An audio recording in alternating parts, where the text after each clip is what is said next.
Bonjour et bienvenue dans ce nouveau post-it en développement humain. Aujourd'hui, nous allons aborder la thématique du burn-out en 3 vidéos.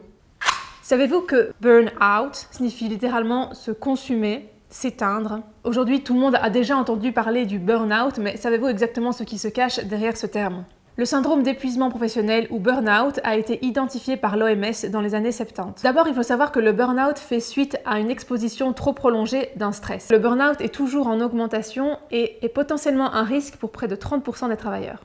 Il est donc spécifique au travail et donc ça veut dire que les causes vont se retrouver au sein du travail. Les causes du burn-out sont évidemment multifactorielles, mais on peut en recenser quelques-unes. Ça peut être dû à une trop grande pression au niveau de l'entreprise, une surcharge de travail qui dure trop longtemps, à une mauvaise communication, à une mauvaise entente avec la hiérarchie ou les collègues. Des valeurs trop compétitives et de performance peuvent aussi mener à un burn-out où la personne se sent dépassée et n'est jamais satisfaite de ses performances ou d'elle-même. Et bien sûr, certaines conditions environnementales de travail, par exemple le télétravail peut être un facteur concernant le burn-out et aussi des espaces de travail pas suffisamment adéquat pour la personne. Le burn-out comprend 3 types de symptômes. Il y a d'abord des symptômes physiques, donc par exemple des troubles du sommeil, mais aussi des troubles neurovégétatifs, des douleurs à droite à gauche, ça peut même aller jusqu'à des troubles du comportement alimentaire, une grande baisse d'énergie et aussi un sentiment de fatigue intense. Deuxièmement, il y a les symptômes cognitifs et affectifs. Donc là, on peut ressentir une grande frustration, une irritabilité, un manque d'estime de soi, une perte de confiance en soi, un sentiment de dévalorisation,